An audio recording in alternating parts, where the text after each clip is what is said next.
South ഇന്ത്യയിൽ കോൺഗ്രസ് അധികാരത്തിലിരിക്കുന്ന ഏറ്റവും വലിയ പ്രധാനപ്പെട്ട സ്റ്റേറ്റുകളിലൊന്നാണ് കർണാടക എന്ന് പറയുന്നത്.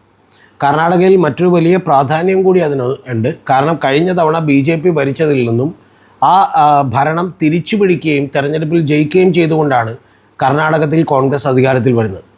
ഞാൻ അന്ന് 2023 ഈ തെരഞ്ഞെടുപ്പ് നടക്കുമ്പോൾ തന്നെ തെരഞ്ഞെടുപ്പിൻ്റെ റിസൾട്ട് കൃത്യമായി പ്രവചിച്ച ഒരാളാണ്.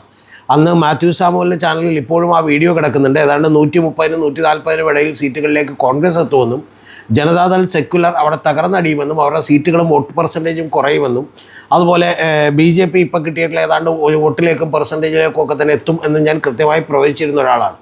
അപ്പോൾ അത്തരത്തിൽ വലിയൊരു നേട്ടമുണ്ടാകും എന്ന് നമ്മൾ വിചാരിക്കാൻ കഴിഞ്ഞതിൻ്റെ കാരണം അവിടെ യഥാർത്ഥത്തിൽ DK ശിവകുമാർ എന്ന് പറയുന്ന PCC പ്രസിഡന്റ്, അതായത് പ്രദേശ് കോൺഗ്രസ് കമ്മിറ്റി പ്രസിഡന്റ് ഏതാണ്ട് 1.5 കൊല്ലം 2 കൊല്ലത്തോളം അതിഗംഭീരമായിട്ടുള്ളൊരു പണി നടത്തിയിരുന്നു എന്നുള്ളതാണ്. കൂടാതെ നമുക്കറിയാം അദ്ദേഹം വളരെ കൃത്യമായിട്ടുള്ളൊരു സ്ട്രാറ്റജിക്കൽ ഇലക്ഷന് വേണ്ടി ഉപയോഗിച്ചിരുന്നു. എന്ന് പറഞ്ഞാൽ നിങ്ങൾ എല്ലാ വീടുകളിലേക്കും ഗ്യാസ് കണക്ഷൻ കൊടുക്കുകയും എന്നാൽ ആ ഗ്യാസിന് 400 രൂപയിൽ നിന്ന് 1300 രൂപയാക്കി ഉയർത്തുകയും ചെയ്തു എന്നൊക്കെ പറയുകയും KPCC ഓഫീസിൻ്റെ ഫ്രണ്ടിൽ ഏത് വലിയ നേതാക്കന്മാരും ബൈറ്റ് കൊടുക്കുമ്പോൾ അതിൻ്റെ ബാക്കിൽ ഇത്തരത്തിൽ സിലിണ്ടറിൻ്റെ ഒരു വലിയ ഈ പറഞ്ഞ പോലെ നിർമ്മിതി തെർമോക്കോൾ കൊണ്ട് നിർമ്മിച്ചിട്ടുള്ള നിർമ്മിതി വെക്കണമെന്നൊക്കെ അദ്ദേഹം നിർബന്ധം പിടിക്കുകയും അതിൻ്റെ സൈഡിൽ നിന്ന് തന്നെ കൃത്യമായി ഇത് നരേറ്റ് ചെയ്യപ്പെടണം എന്നൊക്കെ അദ്ദേഹം ആഗ്രഹിക്കുകയും ചെയ്തു.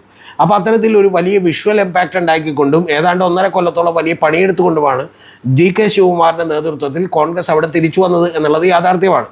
അതിലേക്ക് തീർച്ചയായിട്ടും ഇപ്പോഴുള്ള മുഖ്യമന്ത്രി യെദ്യൂരപ്പയും ഒക്കെ തന്നെ സംഭാവന ചെയ്തിട്ടുണ്ട് എന്നുള്ളത് നമുക്ക് വിസ്മരിക്കാൻ കഴിയുന്ന ഒരു കാര്യമല്ല. കാരണം അവിടുത്തെ 18.2% വരുന്ന ദളിത് മേഖലയിൽ നിന്നുമൊക്കെ വലിയ വോട്ടുകൾ കിട്ടുന്നതിന് അത് സഹായിച്ചിട്ടുണ്ട്. കാരണം അവിടെ ജാതിയൊക്കെ ഒരു വലിയ പ്രധാനപ്പെട്ട കാര്യമാണ്.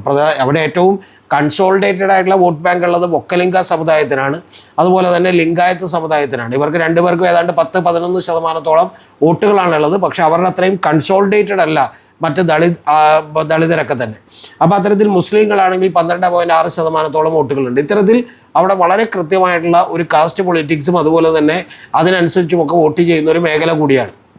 അപ്പോൾ ഇതെല്ലാം തന്നെ കൃത്യമായി മാനേജ് ചെയ്യാനായിട്ട് DK ശിവകുമാറിനും സിദ്ധരാമയ്യക്കൊക്കെ കഴിഞ്ഞിരുന്നു. അതിനുശേഷം നമുക്കറിയാം ആദ്യമായിട്ട് ഏതാണ്ട് തെരഞ്ഞെടുപ്പ് പ്രഖ്യാപിച്ച് വലിയ ഉന്നതമായ വിജയം നേടിയതിന് ശേഷം പോലും ഏതാണ്ട് 12 ദിവസങ്ങൾക്ക് ശേഷമാണ് അവിടെ കോൺഗ്രസ്സിന് ഒരു മുഖ്യമന്ത്രിയെ തീരുമാനിക്കാൻ കഴിഞ്ഞത്. കാരണം വലിയ പ്രശ്നമായിരുന്നു. കാരണം ഈ 2 നേതാക്കന്മാരിൽ ആരാകും എന്ന് പറയുന്ന സംശയം എല്ലാവർക്കും ഉണ്ടായിരുന്നു. അപ്പോൾ അങ്ങനെ സംശയമുണ്ടായിട്ട് ഏറ്റവും ഒടുവിൽ ഈ പറയുന്ന സിദ്ധരാമയ്യ മുഖ്യമന്ത്രിയും ഉപമുഖ്യമന്ത്രിയുമായ DK ശിവകുമാറും അധികാരമേറ്റെടുത്തു. ഇപ്പോൾ പുതിയൊരു പ്രശ്നം വന്ന് പെട്ടേക്കുന്നത് അവിടെ 2.5 കൊല്ലത്തേക്കാണ് യഥാർത്ഥത്തിൽ സിദ്ധരാമയ്യ മുഖ്യമന്ത്രിയെ വാഴിച്ചതെന്നും 2.5 കൊല്ലം കഴിയുമ്പോൾ DK ശിവകുമാറിൻ്റെ മുഖ്യമന്ത്രി പദം വാഗ്ദാനം ചെയ്യാം എന്ന് പറഞ്ഞിട്ടുണ്ടായിരുന്നു, അല്ലെങ്കിൽ ആക്കാമെന്ന് പറഞ്ഞിട്ടുണ്ടായിരുന്നു. അതിൻ്റെ അടിസ്ഥാനത്തിലാണ് ഒരു ഒത്തുതീർപ്പിലേക്ക് എത്തിയത് എന്ന് പറയുന്നു. പക്ഷേ സിദ്ധരാമയ്യ പറഞ്ഞുകൊണ്ടിരിക്കുന്ന അങ്ങനെയൊന്നും ഒരു തീരുമാനവുമില്ല, കാരണം ഞാൻ തന്നെ ഭരിക്കും എന്നാണ് പറഞ്ഞുകൊണ്ടിരിക്കുന്നത്. അതിൽ പലരും പറയുന്നത് പോലെ അദ്ദേഹത്തിന് യഥാർത്ഥത്തിൽ ഈ പറയുന്ന അവിടുത്തെ ഏറ്റവും കൂടുതൽ കാലം മുഖ്യമന്ത്രി ആയിരുന്ന ഒരാളുടെ റെക്കോർഡ് കിട്ടാനാണെന്നൊക്കെ പറയുന്നുണ്ട്. റെക്കോർഡൊന്നും കിട്ടാനല്ല, യഥാർത്ഥത്തിൽ റെക്കോർഡ് ഉണ്ടെങ്കിലും ഇല്ലെങ്കിലും ഭരണത്തോട് വലിയ താല്പര്യമുള്ളതുകൊണ്ട് അദ്ദേഹം മാറിക്കൊടുക്കാൻ തയ്യാറല്ല എന്നുള്ളതാണ് വാസ്തവം. അതിനുശേഷം പക്ഷേ മഹാഭൂരിപക്ഷം വരുന്ന MLA-മാരും ഈ പറയുന്ന സിദ്ധരാമയ്യയുടെ കൂടെയാണ്. പക്ഷെ അതൊക്കെ മാറി മറിയാനും അധികം സമയം വേണ്ട. കാരണം ഏതാണ്ട് 10 MLA-മാർ മാത്രമേ DK ശിവകുമാറിൻ്റെ ഒപ്പം ഉള്ളൂ. DK ശിവകുമാർ നേരിട്ടൊന്നും പറഞ്ഞിട്ടില്ലെങ്കിലും അദ്ദേഹത്തിൻ്റെ അനുയായിയും MP-യുമായിരുന്ന DK സുരേഷ് അദ്ദേഹം വളരെ കൃത്യമായി പറഞ്ഞിട്ടുള്ളത് ഈ മാറിക്കൊടുക്കാമെന്ന് പറഞ്ഞൊരു കരാറുണ്ട്, അത് 2.5 കൊല്ലം കഴിയുമ്പോൾ നടപ്പാക്കാൻ ഹൈക്കമാൻഡ് ബാധ്യസ്ഥരാണെന്നാണ്. പക്ഷേ സിദ്ധരാമയ്യ പറയുന്നത് എഴുതി തയ്യാറാക്കിയ ഒരു കരാറുമില്ല. ഇനി DK ശിവകുമാറിൻ്റെ അടുത്ത് രഹസ്യമായിട്ട് എന്തെങ്കിലും പറഞ്ഞിട്ടുണ്ടോ എന്നറിയില്ല എന്നുള്ളതാണ് അദ്ദേഹം പറയുന്നത്. പക്ഷേ ഈ 10 MLA-മാർ കഴിഞ്ഞ ദിവസങ്ങളിൽ ഡൽഹിക്ക് പോവുകയും ഹൈക്കമാൻഡിനെ കാണാൻ ശ്രമിക്കുകയും ചെയ്തു. പക്ഷേ മാധ്യമങ്ങളിലൂടെ നമുക്കറിയാൻ കഴിയുന്നത് മല്ലികാർജ്ജുൻ ഖാർഗെ അവർക്കൊരു അവസരം കൊടുത്തിട്ടില്ല എന്നാണ്. പക്ഷേ ഇവർ പറയുന്നത് ഞങ്ങൾ മല്ലികാർജ്ജുൻ ഖാർഗെയെ കണ്ടു എന്നും ഹൈക്കമാൻഡിൻ്റെ തീരുമാനം അനുകൂലമാണെന്നും എന്ത് സംഭവിച്ചാലും DK ശിവകുമാർ മുഖ്യമന്ത്രിയാകും എന്നുള്ളതാണ് പറയുന്നത്.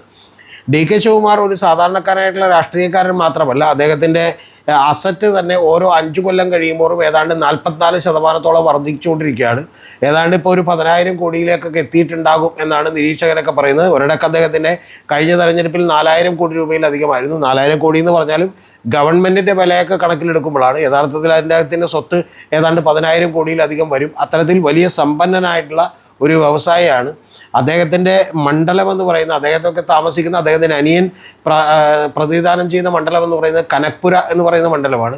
ആ കനക്പുരയെ അവിടുത്തെ ആളുകൾ കർണാടകത്തിലൂടെയൊക്കെ യാത്ര ചെയ്യുന്ന ആളുകൾ യാത്ര ചെയ്തിട്ടുണ്ടെങ്കിൽ നമുക്കെല്ലാവർക്കും അറിയാം, അവരെ വിളിക്കുന്നത് തന്നെ എന്ന് പറഞ്ഞിട്ടുണ്ടെങ്കിൽ DK ശിവകുമാറിൻ്റെ കനക്പുര റിപ്പബ്ലിക് എന്നാണ്. എന്ന് പറഞ്ഞാൽ ഏതാണ്ട് ഒരു സ്വന്തം രാജ്യം പോലെ DK ശിവകുമാർ കൊണ്ടു നടക്കുന്ന ഒരു രാജ്യം പോലെയാണ് കനക്പുര എന്നാണ് പറയുന്നത്. അപ്പോൾ അത്തരത്തിൽ വലിയ ശക്തനായിട്ടുള്ള ഒരു നേതാവാണ് DK ശിവകുമാർ എന്നുള്ള കാര്യത്തിൽ ഒരു സംശയമില്ല. പക്ഷേ ഇത് യഥാർത്ഥത്തിൽ ഇപ്പോൾ കോൺഗ്രസ് ഹൈക്കമാൻഡ് കൃത്യസമയത്ത് ഒരു തീരുമാനമെടുക്കുകയും ഇതിനൊരു അമിക്കബിളായിട്ടുള്ള സെറ്റിൽമെൻറ്റ് ഉണ്ടാക്കുകയും ചെയ്യുമോ അല്ലയോ എന്നുള്ളതാണ് എല്ലാവരും ആകാംക്ഷയോടെ കാത്തിരിക്കുന്നത്. കാരണം ശരിയായ സമയത്ത് ഒരിക്കലും ശരിയായ തീരുമാനങ്ങൾ എടുക്കാൻ കോൺഗ്രസ് നേതൃത്വം തയ്യാറായിട്ടില്ല. നമുക്കെല്ലാം അറിയുന്ന ഒരുപാട് ഉദാഹരണങ്ങളുണ്ട്.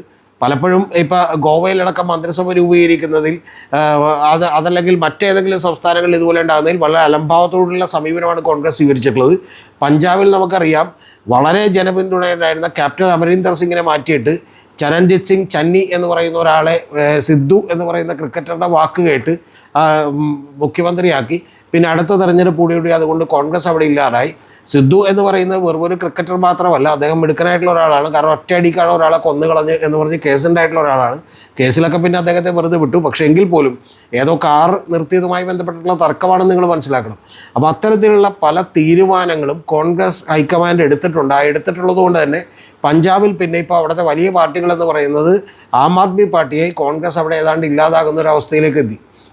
അപ്പോൾ അത്തരത്തിൽ വളരെ വലിയ തോതിൽ വോട്ട് പെർസെൻറ്റേജ് ഉള്ള വളരെ മിടുക്കുള്ള നേതാക്കന്മാരുള്ള ഒരു സ്റ്റേറ്റാണ് കർണാടക എന്ന് പറയുന്നത്. കർണാടകത്തിലെ ഏറ്റവും വലിയ പ്രത്യേകത എന്ന് പറയുന്നത് മറ്റു പല സ്റ്റേറ്റുകളിലും, ഇപ്പോൾ ആസാമിലും അതുപോലെ ഹരിയാനയിലും മറ്റു പല സ്റ്റേറ്റുകളിലും, രാജസ്ഥാനിലും അതുപോലെ മധ്യപ്രദേശിലും എല്ലാം തന്നെ വളരെ കൃത്യമായ BJPയോട് എതിരാടാൻ കഴിയാവുന്ന ഒരു ലോക്കൽ മാനേജർ എന്ന് വിളിക്കാവുന്ന ഒരു ലോക്കൽ ലീഡർ അല്ലെങ്കിൽ ഒരു സ്റ്റേറ്റ് ലെവൽ ലീഡറെ ഉണ്ടാക്കിയെടുക്കാനായിട്ട് യഥാർത്ഥത്തിൽ കോൺഗ്രസ്സിന് കഴിഞ്ഞിട്ടില്ല എന്നുള്ളതൊരു വാസ്തവമാണ്. അങ്ങനെ ലീഡർ എല്ലായിടത്തും BJP പരാജയപ്പെടുന്നുണ്ട്. ഇപ്പോൾ MK സ്റ്റാലിനോട് പരാജയപ്പെടുന്നുണ്ട്. അതുപോലെ തന്നെ നമുക്കറിയാമല്ലോ തൃണമൂൽ കോൺഗ്രസിൻ്റെ മമതാ ബാനർജിയോട് പരാജയപ്പെടുന്നുണ്ട്. പക്ഷേ ഇവിടെയും യഥാർത്ഥത്തിൽ കർണാടകത്തിലും അത്തരത്തിലുള്ളൊരു തിരിച്ചുവരവിന് കഴിഞ്ഞത് DK ശിവകുമാർ എന്ന് പറയുന്ന അധികാനായിട്ടുള്ളൊരു നേതാവാണ്. അദ്ദേഹത്തിന് വേണമെങ്കിൽ BJP കളിക്കുന്ന ഏതൊരു കളിയും അതിനേക്കാൾ മികച്ച രീതിയിൽ കളിക്കാൻ കഴിയാവുന്ന അത്ര വലിയ സമ്പത്തിൻ്റെ പിൻബലമുള്ള, വേണമെങ്കിൽ സർക്കാരുകളെ തന്നെ വിലക്കെടുക്കാൻ കഴിയുന്ന വലിയൊരു നേതാവാണ്. അദ്ദേഹം BJPയിലേക്ക് പോകും എന്നൊക്കെ പറഞ്ഞ് വലിയ പ്രചാരണമുണ്ടായിരുന്നു. ആ പ്രചാരണങ്ങൾക്ക് പോലും അദ്ദേഹം തടയിട്ടുകൊണ്ട് സംസാരിച്ച് അദ്ദേഹത്തെ ജയിലിലടക്കുകയൊക്കെ ചെയ്തിരുന്നു. പക്ഷേ അതിന് ശേഷം പോലും അദ്ദേഹം വന്ന് അതിഗംഭീരമായിട്ടുള്ള പ്രസംഗങ്ങൾ എനിക്കിപ്പോഴും ഓർമ്മയുണ്ട്. കർണാടകത്തിൽ അദ്ദേഹം വന്ന് ബാംഗ്ലൂരിൽ നിന്ന് പ്രസംഗിച്ചത്, നിങ്ങൾ എത്ര കൊല്ലം എന്നെ ജയിലിൽ ഇട്ടാലും ഇനി 6000 കോടി രൂപ എനിക്ക് തരാമെന്ന് പറഞ്ഞാലും ഞാൻ കോൺഗ്രസ് വിട്ടു പോകില്ല എന്നുള്ളതാണ്. അതുകൊണ്ട് യഥാർത്ഥത്തിൽ ഈ DK ശിവകുമാർ അർഹിക്കുന്നൊരു സ്ഥാനമാണിത്. പക്ഷേ ആ അർഹിക്കുന്ന സ്ഥാനം കൊടുത്താലും ചില പ്രശ്നങ്ങളുണ്ടാകും. കാരണം അദ്ദേഹം ഒരു ഒക്കലിംഗ സമുദായക്കാരനാണ്. അപ്പോൾ ബാക്കിയുള്ള ദളിത് അതുപോലെ തന്നെ ലിംഗായത്ത് സമുദായങ്ങളുമായിട്ടൊക്കെയുള്ള ഒരു ബന്ധം സ്ഥാപിക്കുന്നതിനൊക്കെ തന്നെ വലിയ ബുദ്ധിമുട്ടിലാവും. പക്ഷെ എങ്കിൽ പോലും ഇത് യഥാർത്ഥത്തിൽ എങ്ങനെയും പരിഹരിക്കേണ്ടത് കോൺഗ്രസ് നേതൃത്വത്തിൻ്റെ ആവശ്യമാണ്. അല്ലെങ്കിൽ സൗത്ത് ഇന്ത്യയിലെ ഏറ്റവും പ്രബലമായ, നേരത്തെ പറഞ്ഞതുപോലെ BJPയോട് നേരിട്ട് ഏറ്റുമുട്ടാൻ കഴിയുന്ന നേതാക്കളും, വളരെ കൃത്യമായി പറഞ്ഞാൽ അവരെ തറപറ്റിക്കാനും കഴിയുന്ന നേതാക്കളുള്ള ഒരു പാർട്ടിയാണ് കർണാടകത്തിൽ. BJPക്കും വലിയൊരു പ്രശ്നം കൂടിയുണ്ട്. കാരണം BJPക്കും അവിടെ യെദ്യൂരപ്പയ്ക്ക് ശേഷം വലിയ കൃത്യമായിട്ടുള്ളൊരു നേതാവിനെ കണ്ടെത്താൻ കഴിഞ്ഞിട്ടില്ല. യെദ്യൂരപ്പയോ അല്ലെങ്കിൽ BJPയുടെ നേതാക്കന്മാരോ ഒന്നും സാധാരണ ഏതെങ്കിലും സ്റ്റേറ്റിൽ BJP ഉള്ളതുപോലെ BJPയുടെ അഖിലേന്ത്യാ നേതൃത്വത്തിൻ്റെ തീരുമാനം ശിരസ വഹിക്കുന്നവരല്ല. കാരണം അവർക്ക് തോന്നുമ്പടി പ്രവർത്തിക്കുന്ന ആളുകളാണ്. അതിപ്പോൾ യെദ്യൂരപ്പയാണെങ്കിലും മറ്റുള്ള ആളുകളാണെങ്കിലും ഒക്കെ അങ്ങനെ തന്നെ. അതുകൊണ്ട് BJPയുടെയും ഒരു സംഘടനാ സംവിധാനത്തിൽ അവിടെ വലിയ പോരായ്മകളുണ്ട്. പക്ഷേ ആ കർണാടകം എന്ന് പറയുന്നത് മറ്റൊരു വലിയ ഏരിയ കൂടിയാണ്. കാരണം അധികാരത്തിൻ്റെ, പണത്തിൻ്റെ, അഴിമതികളുടെയൊക്കെ വലിയ രംഗം കൂടിയാണ്. അത്തരത്തിലുള്ള എല്ലാ കളികൾക്കും പറ്റുന്ന വളരെ മിടുക്കനായിട്ടുള്ളൊരു നേതാവ് കൂടിയാണ് നേരത്തെ പറഞ്ഞ DK ശിവകുമാറും. വലിയ കൃത്യമായിട്ടുള്ള ഒരു കോമ്പിനേഷൻ ആയിരുന്നു സിദ്ധരാമയ്യയും എന്ന് പറയുന്നത്. ആ കോമ്പിനേഷനിൽ ഇനി എന്ത് സംഭവിക്കുമെന്നാണ് നമ്മൾ കാത്തിരുന്ന് കാണുന്നത്. ഒരുപക്ഷെ നമ്മൾ അവിടെ നിന്ന് കിട്ടുന്ന ഏറ്റവും ഗ്രൗണ്ട് ലെവൽ റിപ്പോർട്ടുകൾ അനുസരിച്ച്, അവിടെ കോൺഗ്രസിൻ്റെ അകത്തു നിന്ന് കിട്ടുന്ന വിവരങ്ങൾ അനുസരിച്ച് ഇത്തവണ മുഖ്യമന്ത്രി സ്ഥാനം കൊടുത്തില്ലെങ്കിൽ വലിയ പ്രശ്നങ്ങളായിരിക്കും കോൺഗ്രസ് നേരിടേണ്ടി വരിക. അല്ലെങ്കിൽ കൊടുത്താലും ഒരു വലിയ പിളർപ്പിലേക്ക് പോയാലും അത് അത്ഭുതപ്പെടേണ്ടതില്ല. 10 സീറ്റ് MLA-മാർ മാത്രമേ കൂടെയുള്ളൂ DK ശിവകുമാറിൻ്റെ. മഹാഭൂരിപക്ഷം MLA-മാരും കൂടെയുള്ളത് സിദ്ധരാമയ്യയുടെ കൂടെയാണ്. ബട്ട് സ്റ്റിൽ എങ്കിൽ പോലും ഇതെങ്ങനെ വരും എന്നറിയാൻ നമ്മൾ ആകാംക്ഷയോടെ കാത്തിരിക്കുകയാണ്. കോൺഗ്രസ് പിളരാതിരിക്കുകയും കൃത്യസമയത്ത് തീരുമാനങ്ങൾ എടുക്കുകയും ചെയ്യട്ടെ എന്ന് ആഗ്രഹിക്കാൻ മാത്രമേ നമുക്ക് കഴിയൂ.